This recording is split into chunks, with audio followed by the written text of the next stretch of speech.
So in this video, I'm going to be giving you 5 tips to instantly improve your astrophotography, and it doesn't matter what level you're at, beginner to advanced.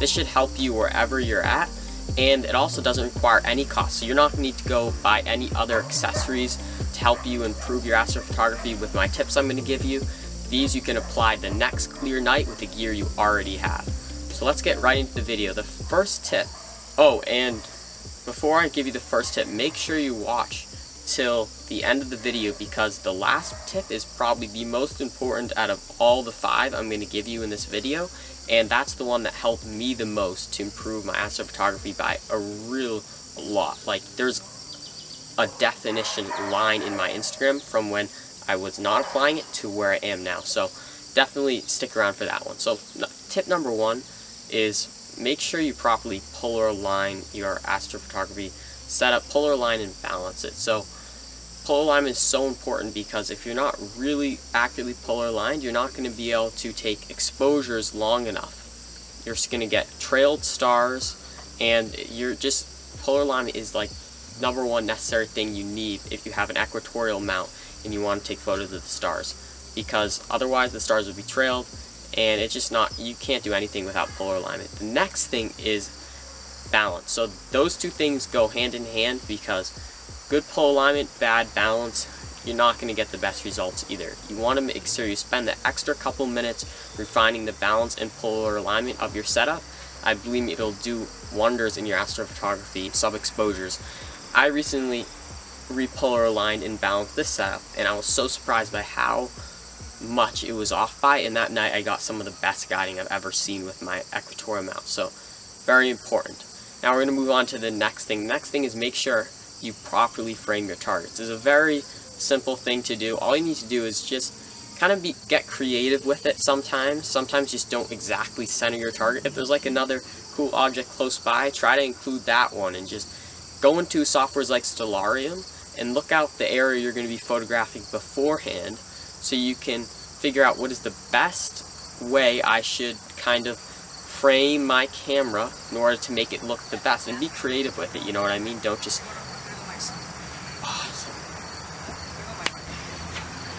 I gotta pause it.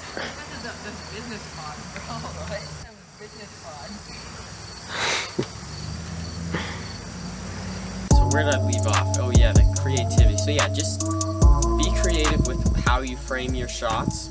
Like I said, if there's another nebula beside it or whatever object it is and you have a big enough field of view, make sure to include that. Just be creative with it.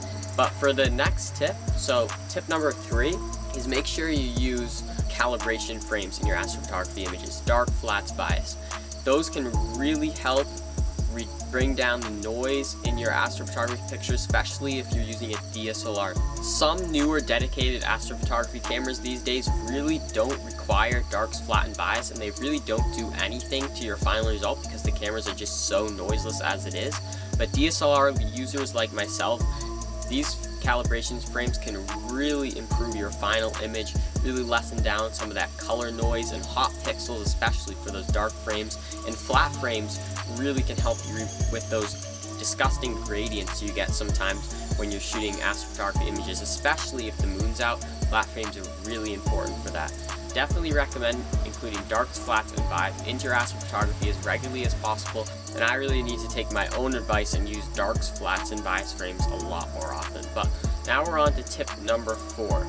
And tip number 4 is kind of something that I see in some astrophotography pictures. I don't see it too often, but something when I see it really turns me back from that picture is overdoing noise reduction in Photoshop. Don't overdo noise reduction. If you don't have a lot of data and your picture's really noisy, it was shot with a DSLR camera, just don't stretch the data too much. Just stretch it for what's in it. Lightly stretch the data if your data's not that good. Get the best image possible without overdoing it, and don't bring that noise reduction slider to the very top, because I made that mistake many times before. I like some grain in my astrophotography shots, not too much obviously.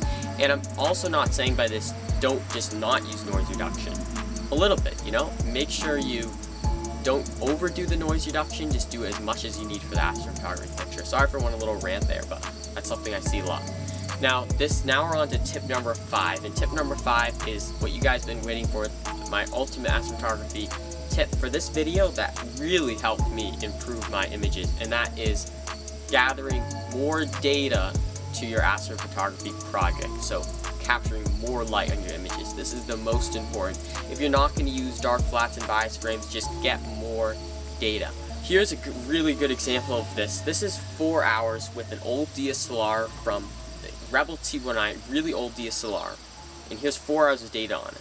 And as you can see, the galaxy's really not standing out that much. There's not much color. It looks kind of greenish and weird. And I processed it the same way as this next image you're going to see, but this is with 13 hours of data. So you can see how much of a difference collecting more exposure time actually makes. You can really reveal those natural colors, and you're not overstretching the data, but you have a really nice image with tons of detail because you captured so much more exposure time on your targets. And I have another tip that I heard on cloudy nights, which seems to be pretty realistic, and it's that whatever your f number of your lens or telescope is, do a little more than that. So like if you're shooting at f2, 3 or 4 hours should be perfect to make a beautiful final image. But let's say you're shooting with my 8-inch Edge HD telescope with f10, which I shot that galaxy on, without a reducer. I collected a little more than 10 hours of data. I collected around 13 hours of data, and it turned out to be the perfect amount of data to make a beautiful image. So that's a really good tip to know, to see if, you know, how much should I expose in my astrophotography images. So I hope some of these tips I just gave you can help you in some way to improve your astrophotography images, and hopefully in the next coming clear nights you can apply these to your astrophotography workflow, and to hopefully instantly improve your astrophotography, the last tip being the most beneficial to the quality of your images. So I challenge you, if you're not already, to collect over 8 hours on your next project. Until next time, clear skies.